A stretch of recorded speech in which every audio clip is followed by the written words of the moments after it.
नमस्ते सबै भक्तजनहरूलाई स्वागत गर्दछु श्री स्वस्तानी परमेश्वरी व्रत कथा 19औं अध्यायमा।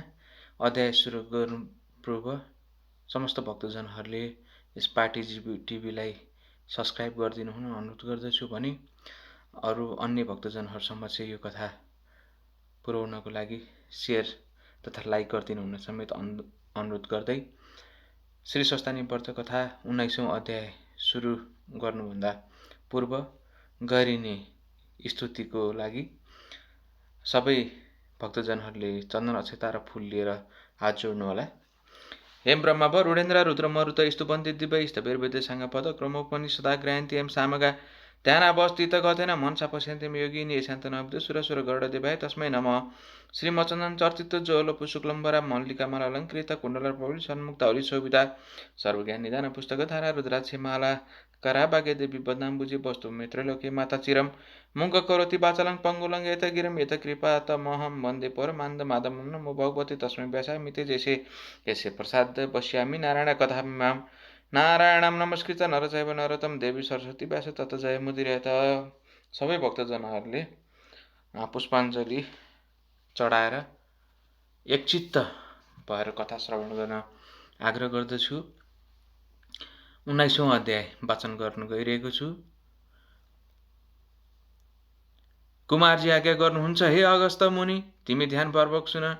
यति पातलका कुरा सुनाए, अब मर्त्यमण्डलको कुरा भन्दछु। पूर्वकालमा मर्त्यमण्डलको हिमालयको दक्षिण भागमा ब्रह्मपुर नामको एउटा नगर थियो। त्यहाँका कर्मिष्ठ ब्राह्मणहरू प्रशस्त सम्पत्ति पाई वेद पुराण आदि शास्त्र अध्ययन गरेर आफ्ना धर्मकर्मको पालन गरेर बसेका थिए। त्यही एउटा शिवभट्ट नामका अत्यन्त दिन दरिद्र ब्राह्मण पनि थिए। गरिब भए पनि तिनी लोभ मोह त्यागेर आफ्नो सत्कर्मले पालन गर्दथे। तिनकी सती नामकी ब्राह्मणी थिइन्। ती विप्र दम्पति अन्य प्रीतिले बसेका थिए। घरमा धन सम्पत्ति नहुनाले निकै कष्ट पाएर एक दिन शिवभट्टले आफ्नी पत्नीसित भने, हे प्रिय, हाम्रो घरमा सम्पत्ति छैन, त्यसै हुनाले बराबर कष्ट भोगिरहेका छौँ। अब सम्पत्ति प्राप्त गर्न सिद्धि गणेशको सेवा गरौँ भन्ने सल्लाह गरी दुवै पति पत्नी 8 दिनको मङ्गलबार बिहानै उठी कष्टपूर्ण सिद्धि गणेशको सेवा गर्न लागे। यही क्रमले निकै दिन बितेपछि सिद्धि गणेश प्रसन्न भई दर्शन दिएर, हे शिवभट्ट ब्राह्मण, हे सती ब्राह्मणी, तिमी दुवैको सेवाले म प्रसन्न भएँ। जे इच्छा छ सो वरदान माग भनेर शिव भट्टले सिद्धि गणेशलाई दण्डवत प्रणाम गरी अञ्जली जोडेर, हे गणनाथ, अरू के वर मागौँ? पूर्व जन्ममा नकमाएको हुनाले यस जन्ममा दरिद्री भएर कष्ट भोगिरहेका छौँ। अब सम्पत्ति पाउने इच्छाले हजुरको सेवा गरेका हौँ। सम्पत्ति दिई कष्ट निवारण गरिदिनुहोस् भनी बिन्ती चढाए अनि सिद्धि विनायकले आज्ञा भयो, हे शिवभट्ट, आजको 8 दिनमा मङ्गलबार बिहानै आई मेरो पूजा गर्नु। उसै बेला मेरो मुखेन्जी जो देखाउला त्यो घर लगी तसलामा राखी माथिबाट तसलैले छोपिदिनु। 4 दिनपछि छोपेको तसला झिकी हेर्नु, सुन होइरहला अनि त्यसका प्रभावले प्रशस्त सम्पत्ति पाई सुखी हुनेछौ। तिमीलाई सम्पत्ति हुने वरदान दिए।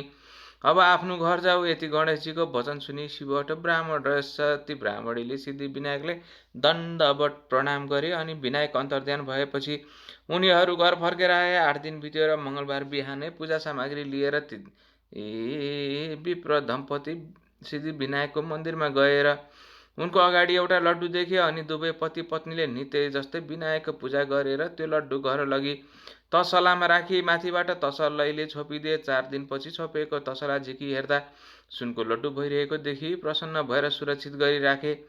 उसै दिनदेखि शिवभट्ट ब्राह्मण उसै सुनका प्रभावले असङ्ख्य सम्पत्ति पाए खुसी भए। 10 घटुली भिक्षा मागेर खाने शिवभट्टले सम्पत्ति पाएपछि एक दिन आफ्नो स्त्रीसित भने, हे सती, पूर्व जन्ममा दान धर्म गर्न नसकेकोले यस जन्ममा कष्ट भोग्यौँ।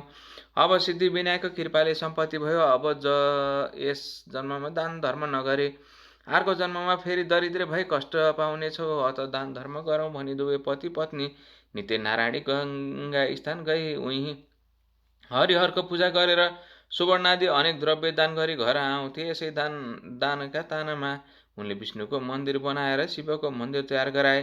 सिद्धि विनायकको मन्दिरलाई जग तुल्याए। धेरै नै बडा पोखरी खनाए। वापीहरू र इनारहरू खनाए।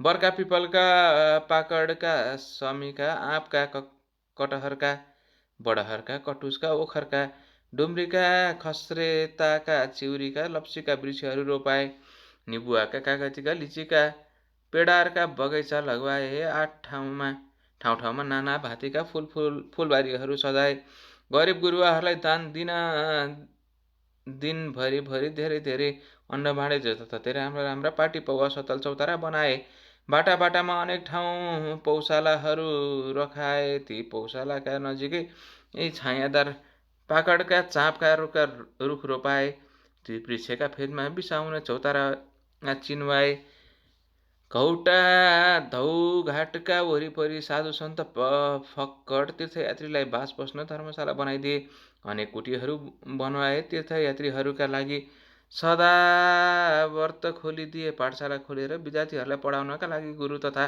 बस्नका लागि छात्रावास अनि खानाका लागि भोजनालयको व्यवस्था गरेर त्यस्तै अरू पनि अनेक दान धर्मका कार्य गरे। त्यसरी दान धर्म गर्नाले शिव भट्ट ब्राह्मणको सम्पत्ति झन्झन बढ्दै गयो।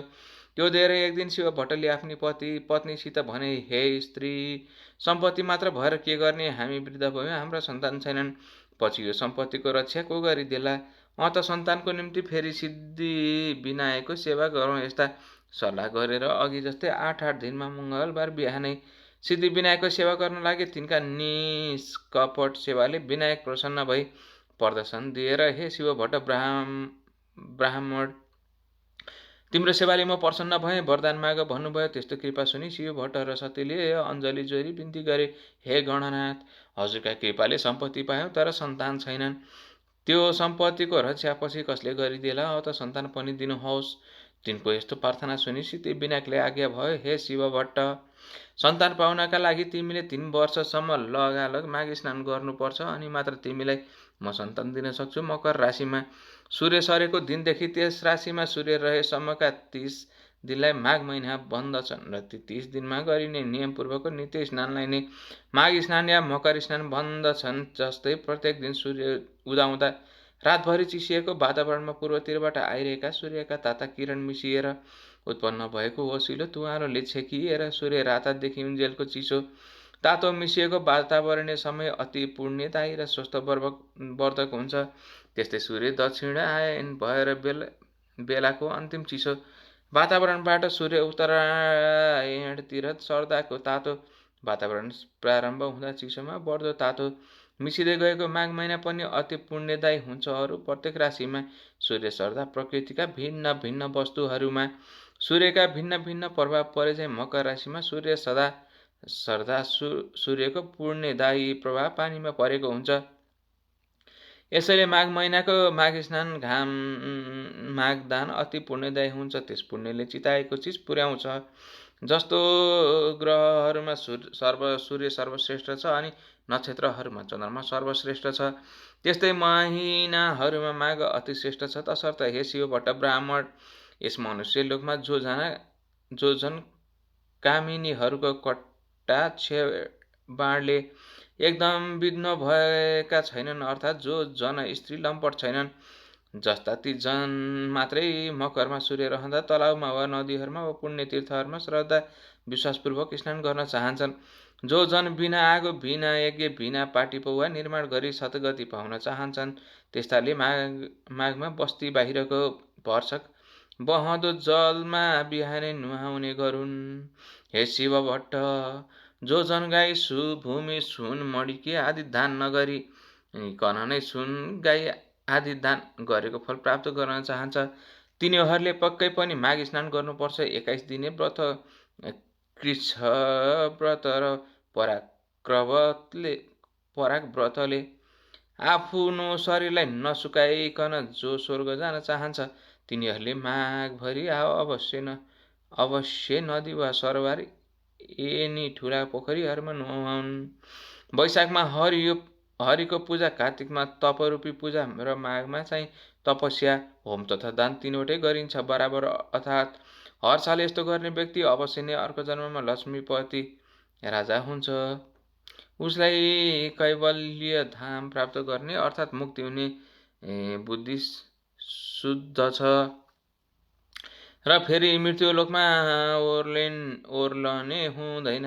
दृष्टिविहीन हुनेहरूले तन मन वचनले भगवानको सेवा गर्नु भनी बताएका छन्। हे शिवभट्ट, यो भन्दा कता हो कता बेसी पुण्यदायी माघमा गरिएका तप, दान, स्नान हुन्छ। इच्छा सिद्धिका लागि वा सन्तान प्राप्तिका लागि वा हरिको दर्शनका लागि वा अरू कुनै कामना यानि चाहनाका लागि काय शुद्धि गरेको व्रत भएर नुहाउनेले ती चारै प्रकारले फल पाउँदछ। अदितिले माघभरि खाँदै नखाई 12 वर्षसम्म माघ स्नान गरिन्। त्यस्तै उनले तिनै लोक झल्काउने सूर्य जस्ता तेजीला 12वटा पुत्र पाइन्। माघ स्नानको प्रभावले नै रोहिणी सुभगा अर्थात् सौभाग्यवती अनि अरुन्धती दानशिला तथा शची सातले महलमा रूपशाली झकिझकाउ भएर रहेकी छिन्। जसले मकरमा सूर्य रहँदा नदी वा तलाउमा स्नान गर्ने गरेको छ, तिनीहरूले संसारमा सफा स्वच्छताको शोभाले भरिएको सुन्दरी सुन्दरी नर्तकीहरू, आँगनमा नाचिएको दियाका तातीले झलझलकार सुन्दरी स्त्रीहरूले खचिखचाउ भएको गीत बाजाका स्वरध्वनि भइरहेको मङ्गल कार्यहरूको विधि विधानले शोभिएको वेदका ध्वनिले पवित्र पारिएको विद्वान ब्राह्मणहरू विराजिएको देवताहरूको पूजाले आनन्ददायक तथा सधैँ पाहुनाको लर्को लागिरहने घरमा प्रसन्नतापूर्वक बस्न पाउँछन्।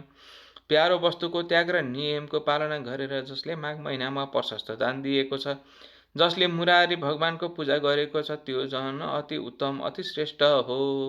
माघ महिना सत्कर्मीलाई सधैँ धर्म दिन्छ र उसको पाप पखाल्छ। सदा इच्छा पूर्ति चाहनेलाई उसले चाहेको फल दिन्छ, त्यो नचाहनेलाई ज्ञान दिन्छ। जुन लोक ज्ञानीहरूलाई, जुन लोक वनमा बसेर तपस्या गर्नेहरूलाई, जुन लोक विष्णुका भक्तहरूलाई मिल्छ, ती लोक माघमा नित्य स्नान गर्ने जनहरूलाई सदाका लागि मिल्दछ। हे शिवभट्ट, अरू पुण्यहरूले त पुण्य भोग सकिएपछि स्वर्गबाट फर्कनु पर्छ, तर माघ स्नान गर्ने मनुष्यहरूले त कहिले पनि स्वर्गबाट फर्कनु पर्दैन।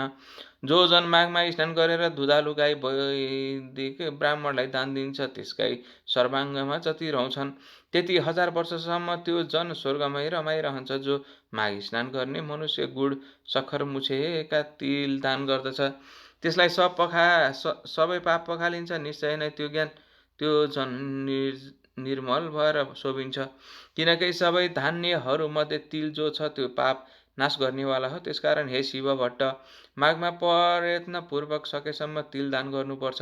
नियमपूर्वक माघ स्नान गर्नेले ब्राह्मण भोजन पनि गराउनुपर्छ अनि ब्राह्मण भोजनद्वारा आफ्ना प्रीतिहरूलाई तृप्त गरेर शुद्ध आत्मा भएको त्यो जन विष्णुको परम पदमा प्राप्त हुन्छ। त्यसकारण प्रत्ययपूर्वक पनि माघ महिना दानले बिताउनु पर्छ। कसैले पनि माघ महिनालाई बिना दानले बिताउनु हुँदैन। आफ्नो सावगास अनुसार विचारेर पक्कै पनि माघमा सधैँ दान गर्नुपर्छ। जो जन माघ स्नान गरेर ब्राह्मणहरूलाई जुत्ता कमण्डलु दान दिन्छ, त्यो जन अवश्य स्वर्गमा गएर रहन्छ। माघ स्नान रूपी उत्तम तपस्या गर्ने जन कदापि दान बिना माघ बिताउँदै नबिताओस्, किनकि त्यो दानले स्वर्ग प्राप्त हुन्छ, दानले नै स्वर्ग मिल्छ, दानले नै सुख मिल्छ, दानले नै पाप नाश हुन्छ। र यो आश्चर्यको कुरा छ कि पाप पनि माघमा गरेका दानले नाश हुन्छ। जस्तो सूर्यको बिना आकाश, जस्तै सन्तान बिना कुल, आचार बिना घरको शोभा हुन्न, त्यस्तै बिना दानको तपस्या शोभिँदैन। दानभन्दा अर्को पाप नाश गर्ने पवित्र वस्तु केही छैन।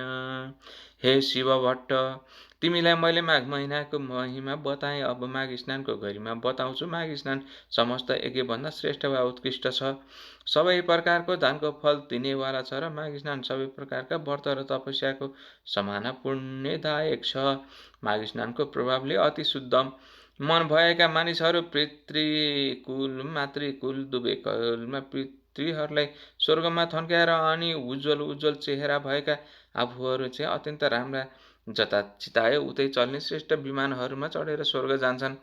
जो मनुष्यहरू सधैँ पाप गर्छन्, सधैँ दुराचार गर्छन् र कुमार्गमा चल्दछन्, त्यस्ता जन पनि जो माघ स्नान गरेर हरिको पूजा गर्दछन् भने ती पनि यहाँ पापहरूबाट छुट्छ। जो कहिल्यै साँचो बोल्दैनन्, जो सधैँ आमा बाबुले सताउँछन्, जसको स्थिति कुनै पनि आश्रममा छैनन्, जसले आफ्नो कुल धर्म त्यागेका छन् अनि जो पाखण्डी छन्, त्यस्ता जन पनि सज्जनको गति पाउँछन् र माघमा गरेका स्नानका पुण्यहरूले भवसागर तर्दछन्। पृथ्वी तलका पुण्य तीर्थहरूमा माघ स्नान गर्न पाउनु मनुष्यहरूलाई अति दुर्लभ छ, किनकि त्यस माघ स्नानको प्रभावले मनुष्यहरूले ब्रह्मा ज्ञानीले पाउने पद पाउँदछन्। यस बारेमा विचार गर्नुपर्ने कुनै काम छैन। हे शिव भट्ट, माघ महिनामा कल्पवास बस्नु, दान गर्नु, हरिको मन्दिरमा जानु, हरिको पूजा गर्नु, यी सब कामका पुण्य अक्षय अर्थात् ननासिने हुन्छन्। त्यसकारण यथाशक्ति यानि सावगास अनुसार मनुष्यहरूले प्रयत्नपूर्वक माघ स्नान गरेर लुगा भर आउँदो मकल सुवर्ण आदि दान गर्नुपर्छ। माघमा जो अन्न दान गर्छ उसलाई देवलोकमा अमृत पान गर्न मिल्छ।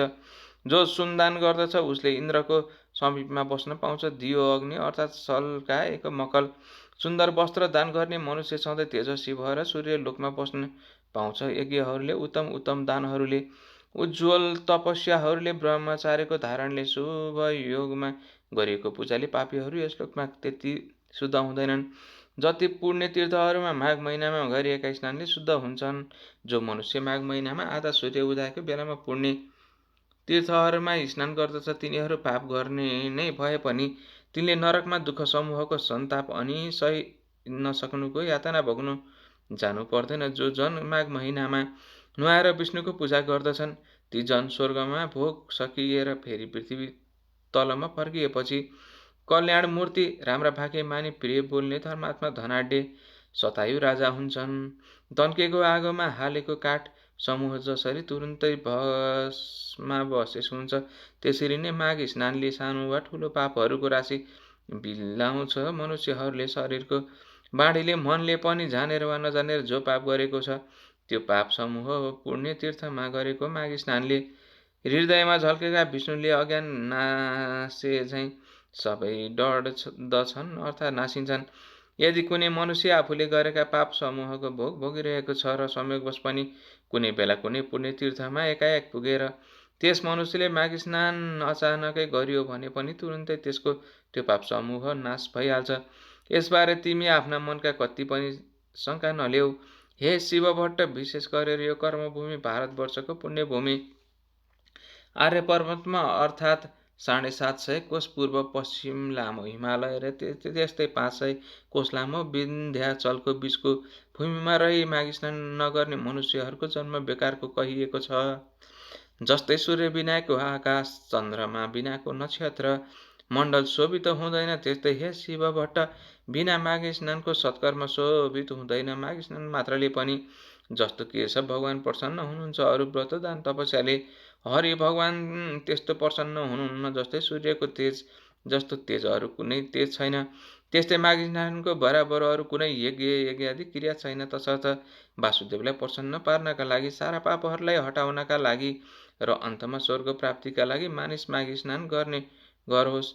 खुब स्याहार गरिएको हृष्टपुष्ट बलियो तर माघ स्नान नगरिएको अशुद्ध र अनित्य विघ्न शरीरले के हुन्छ र? हड्डीहरूको ढाँचा, नसाहरूले कसिएको, मासुले लिपिएको, छालाले मडिएको, दुर्गन्धले भरिएको, दिशा पिसाबको पात्र, बुढ्याई, शोक विपत्तिले व्याप्त रोगको घर, आतुर रगत बग्ने, छेडभङ्कुर, सबै दोषको आश्रय, अर्काको उन्नतिले दुखी हुने, अर्काको द्रोह गर्ने, छुच्चो, लोभी, चुगुलखोर, क्रूर, कृतघ्न, घमण्डी, त्यस्तै क्षणिक अर्थात् केही दिन मात्र कहिले तृष्णा पुरा नहुने, उद्धतृष्ट, तिनै दोष, कफ, वात, पित्त भरिएको, अपवित्र वस्तु निकाल्ने, प्वालयुक्त, तिनै पाताप, दैहिक भौतिकले मोहित, स्वभावैले अधर्ममा रत, सयकडौँ तृष्णाले आकुल, काम, क्रोध, लोभी, यी नरकका द्वारले व्याप्त, परिणाममा किरा पर्ने, भस्म हुने वा कुकुरहरूको भोजन हुने यस्तो यो लाछी शरीर यदि घाम स्नान गरिएको छैन भने व्यर्थ छ। पानीमा फोका जस्तै, जन्तुमा पुतली वा धमिरा जस्तै ती माघ स्नान नगर्ने मनुष्यहरू केवल मर्नका लागि मात्र जन्मन्छन्। विष्णु भगवानलाई नमान्ने ब्राह्मण धिक्कार हो। जोगीहरूको श्राद्ध धिक्कार हो। ब्राह्मण नभएको ठाउँ धिक्कार हो। आचार नभएको कुल धिक्कार हो। कमण्डलले युक्त धर्म धिक्कार हो।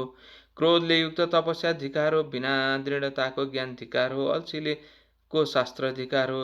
आफ्ना मान्यजनको श्राद्ध भक्ति नगर्ने नारीधिकार हो। त्यस्तै नै गुरुको सेवा नगर्ने ब्रह्मचारी धिकार हो। नन्दकेको आगोमा गरिएको होम धिकार हो। साँची बिनाको निर्दोषता धिकार हो। उपजीविका अर्थात् शरीर व्यापारले जीवन चलाउने कन्या धिकार हो। आफ्ना लागि मात्रै पकाइएको भोजन धिकार हो। शूद्रका घरको बिछाए यानी चन्दाले गरिएको यज्ञ धिकार हो। कृपणको धन धिकार हो। अभ्यास नगरिएको विद्या धिकार हो। प्रजासँग विरोध गर्ने राजा धिकार हो। जिउनका लागि गरिएको तीर्थ धिकार हो। केवल जीवन चलाउनका लागि गरिएको व्रत धिकार हो। झुठो तथा चुगुलखोरी बाँडी धिकार हो। सन्देहास्पद मन्त्र जप धिकार हो। चञ्चल चित्तको वा अन्य मनस्कको जप धिकार हो। अबौधिकलाई दिएको धन धिकार हो। ईश्वर नमान्ने नास्तिक जन धिकार हो। जो अश्रद्धाले गरिएको परलौकिक अर्थात् परलोक सम्बन्धी काजक्रिया छ त्यो सब धिकार हो। हे शिवभट्ट जस्तै यस मृत्युलोकमा दरिद्र मनुष्यहरूको जन्म धिकार छ, त्यस्तै नै अरू मनुष्यहरूको पनि माघ स्नान बिनाको जन्म धिकार छ। जो जन मकरमा सूर्य रहँदा सूर्य नउदाउँदै भोरैमा स्नान गर्दैनन् त्यो जन पापबाट कसरी छुट्ला र कसरी स्वर्ग जाला।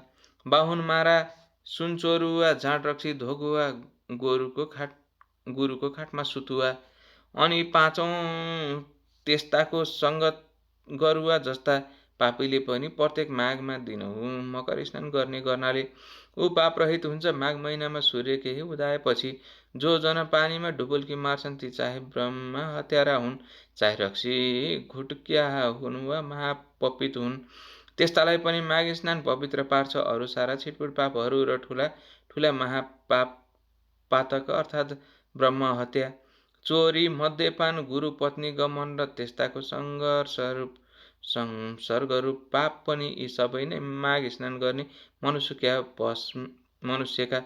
भस्मीभूत हुन्छन्। माघ महिना आउन लागेको बेलामा सारा पापहरू थरथर काम्न थाल्छन्। यदि कसैले बहँदो पानीमा माघ स्नान गर्यो भने तब उसका सारा पापहरू नासिन्छन्। हामी उसका शरीरबाट बाहिरिन्छौँ अनि हामीहरू कहाँ बस्ने। यो माघ महिना त हाम्रो नाशकाल हो भनी ठानेर माघ महिनामा स्नान गर्न लागेको मान्छेलाई देखेर दुखी हुन्छन्। माघ स्नानले पाप खारिएका उत्तम मनुष्यहरू आगो चाहिँ चहकिन्छन्। माघ स्नानले सारा राप छुटेका मनुष्यहरू मेघबाट मुक्त भएको चन्द्रमा चाहिँ चम्कन्छन्। गिलो सुकेको सानो ठुलो वा बाँडी मन कर्मले गरिएको सबै पापलाई माघ स्नानले नै आगोले समिधालाई चाहिँ डढाइदिन्छ। जो पाप देखा जाला भनेर प्रमादवश गरिएको छ र जो पाप जानेर वा नजानिकन गरेको छ ती सब पापहरू मकरमा सूर्यको बेलामा गरेका माघ स्नानले नै नासिन्छन्। माघ स्नानले निष्पापीहरूलाई स्वर्ग जान्छन्। पापीहरू पाप खारिएर पाप रहितका पवित्र हुन्छन्। हे शिव भट्ट, माघ स्नानका प्रभावले यी सब कुरा हुनमा कुनै सन्देह छैन। जसरी विष्णु भक्तिमा सबैको अधिकार छ उसै गरी माघ स्नान गर्नमा पनि सबैको अधिकार छ। माघ सबैलाई स्वर्ग दिने र सबैका पाप नाश गर्ने वाला हो। यही ठुलो मन्त्र हो र यो नै ठुलो तपस्या हो।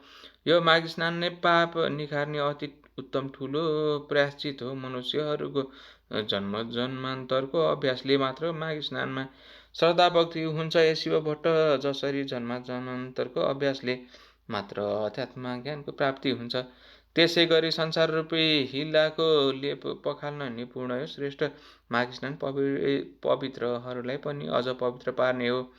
हे शिवभट्ट, ब्राह्मण हिमालयको दक्षिणी पहाडी प्रान्तमा रहेको त्यस धौघाटमा गरिएका माघ स्नानहरूले सारा पाप हट्दछ। 7 जन्मदेखि थुप्रिएको पाप र वर्तमान जन्ममा गरिएका भयङ्कर पापकन पनि नाश गरिदिन्छ। मुनिहरू जुन पापको प्रायश्चित छैन भन्दछन् त्यस्तो पाप पनि पुण्यतीर्थहरूमा गरेको माघ स्नानले नाश हुन्छ। जो जन श्रद्धाले मानसरोवरमा माघभरि बसी त्रिकाल स्नान गर्दछ त्यो जन त मुक्त नै हुन्छ। अछोदमा माघभरि स्नान गर्नाले इन्द्रलोक प्राप्त हुन्छ। बदरिकाश्यममा माघभरि स्नान गर्नाले निष्पाप होइन्छ। नर्मदामा माघभरि नुहाउनाले सकल पाप नाश हुन्छ, दुःख नाश हुन्छ, चिताएको फल पाइन्छ, मरेपछि शिवलोकको बास पाइन्छ। यमुनामा माघभरि स्नान गर्नाले सारा पाप नासी सूर्यलोक प्राप्त गर्दछ। सरस्वतीमा माघभरि नुहायो भने सारा पाप नासिएर मरेपछि ब्रह्मलोकको बास पाउँछ।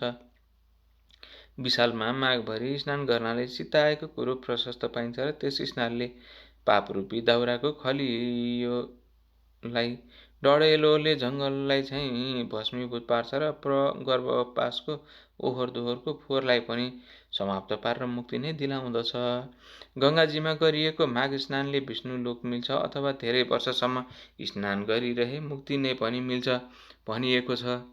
सरयू, कोशी, बागमती, कमला, रापती, तिनाउ, कर्णाली, शारदा वा महाकाली, सिन्धु, सिन्ध, चन्द्रभागा, तापी, गोदावरी, गोमती, गण्डकी, भीमा, पयोष्णी, कृष्णवेणिका, कावेरी, तुङ्गभद्रा, ब्रह्मपुत्र, महानदी, तिस्ता, मेची र अरू पनि जो सोझै समुद्रमा मिसिने नदीहरू छन् तिनमा पनि प्रत्येक माघे स्नान गर्ने मनुष्यहरू तबसम्मका सफल पाप विनाशिएर पछि स्वर्गलोकको बास पाउँछ। नैमिषारण यसमा प्रति वर्ष माघ स्नान गर्नाले विष्णुको समीपको बास र पुष्करमा माघभरि स्नान गर्नाले ब्रह्माको नजिकैको बस्न पाइन्छ। कुरुक्षेत्रमा माघभरि स्नान गर्नाले इन्द्रका लोकमा बास पाउँछ र देवदहमा माघभरि माघ स्नान गर्नेले योग सिद्धिको फल पाइन्छ। मकरमा सूर्य रहन्जेल प्रभाव तीर्थमा गरिएको माघ स्नानले रुद्रको गण हुन पाइन्छ। देवकी अर्थात् धौकीमा गरिएको माघ स्नानले देवताको जन्म पाइन्छ। त्रिशुलीमा गरिएको माघ स्नानले कैलाशको बास पाइन्छ।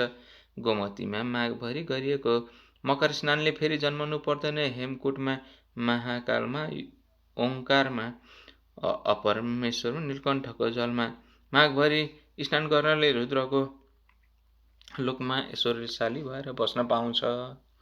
कुनै पनि ती नदीहरूको सङ्गममा माघभरि नुहाउने गरेमा आफ्ना इच्छापूर्ति हुन्छ। जीवनमा दुःख पाइँदैन, पाउन पर्दैन। तर हे शिव भट्ट, गण्डकी, धौकी, त्रिशुली सङ्गम भएर नारायणी बनेको धौघाटको त्रिवेणीमा र गङ्गा, यमुना, सरस्वती मिलेको सङ्गम स्थान प्रयागको त्रिवेणीमा त भागी मुनिहरूले मात्र माघभरिको मकर स्नान गर्न पाउँछन्, किनकि त्यहाँको नदी मिश्रित स्थलको जल मुक्तिदाता र स्वर्गदाता अनि कल्याणदाता पनि छ। हे शिव भट्ट ब्राह्मण, स्वर्गमा रहने देवताहरू पनि धौघटको त्रिवेणीको र प्रयागको त्रिवेणीको महिमा बखानिरहन्छन्, जहाँ मकरभरि स्नान गर्ने मनुष्यहरूले अन्तमा विष्णुलोकको वा देवलोकको बास पाउँछन्।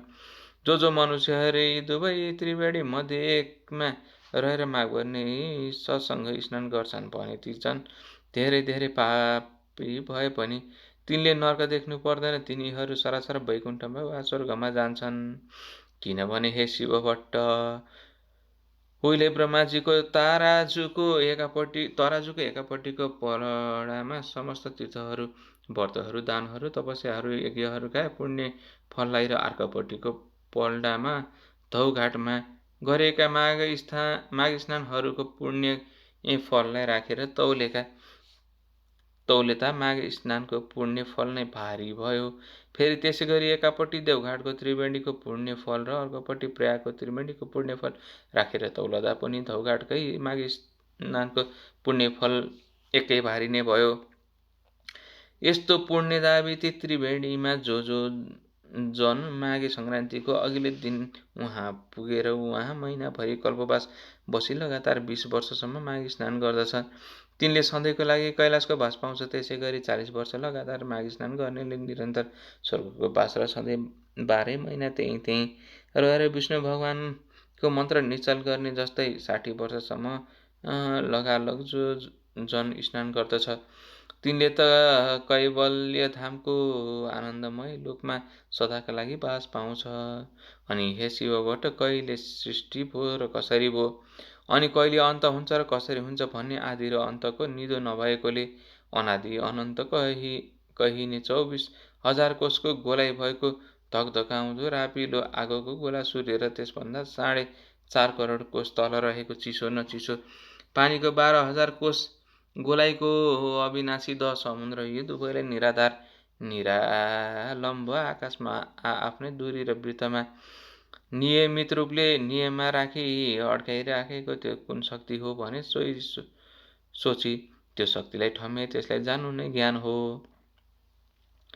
र त्यो सत्य शक्तिलाई जान्न वेद विवाह सतमार्गमा चल्नु नै सनातन प्रमुख धर्म हो।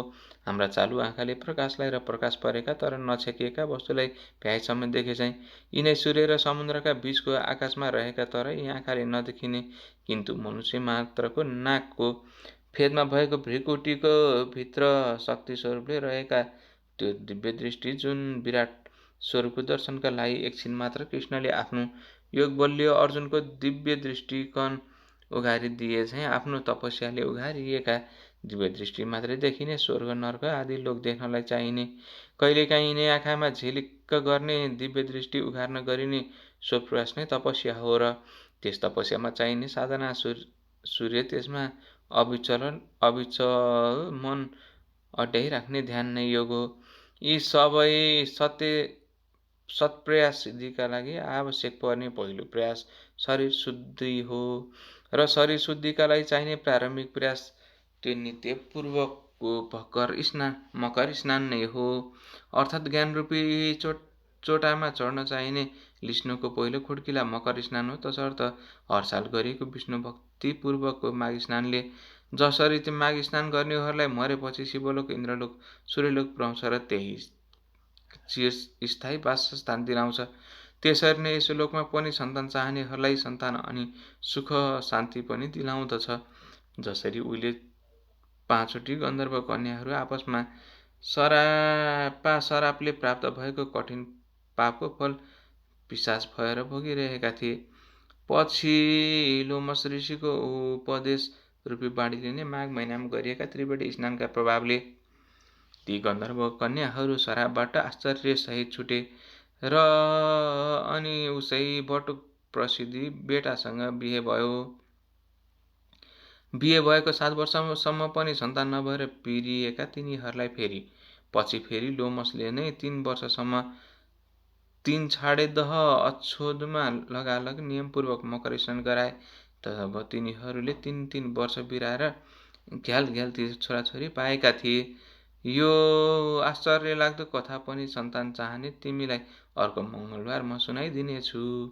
इति श्री स्कन्दु पुराणे केदारखण्डे माघमग्ने कुमारहस्ते संवादे श्री स्वस्थानी परमेश्वर व्रत कथायां माघ मास महिमा वर्ण नाम 19औं अध्याय।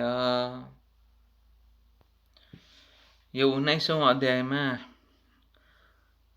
माघ महिनाको व्यापक रूपमा वर्णन गरिएको छ र माघ महिनामा गरिने नित्य दान धर्मले कति महत्त्व राख्छ भन्ने कुरा यसमा स्पष्ट नै गरेको छ। अब 19औं अध्यायलाई बिट मार्दै समस्त भक्तजनहरूले नित्य कथा सुन्नको लागि फूल अक्षता र चन्दन लिएर हात जोड्नुहोला। उपनयतु मङ्गल सकल जगना मङ्गलालय श्रीमान दिनकर किरण निबोधित नलिन दल निवेक्षण कृष्ण काली प्रशान्त पर्जन्य पृथ्वी सशे शालिनी देशय छोभरित ब्रह्माण्ड सन्तु निर्भय अपुत्रेण पुत्रेण सन्तु पुत्रेण सन्तु पौत्रेण निर्जना सदना सन्तु जीवन्तु सरदा सतम तत्रैव गङ्गा यमुना च तत्र गोदावरी सिन्धु सरस्वती च तीर्थानि सर्वाणि वसन्ति तत्र यत्राचि उद्धार कथा प्रसङ्गया कुञ्जन्तु तुषारहार धवलया शुभ प्रस्तावृता या बिडा वर पण्डित कराया श्वेत पद्मसनाया ब्रह्माच्युत शङ्कर प्रवृत्ति वीरभद्र सदा वन्दिता सामाङ पातु सरस्वती भगवती निश्चय जाण्डिपा कायनी वाचा मनसेन्द्रिय वा बुद्धिमना वा प्रकृति स्वभावत करोमि यतेत सङ्कल परस्मै नारायण यति सम्परे तत श्री शस्तानी देव्यार्पणमस्तु। भक्तजनहरू सबैले पुष्पाञ्जली चढाई दण्डवत गर्नु र आफ्नो इच्छित वर माग्नु। श्री स्वस्थानी माताको जय।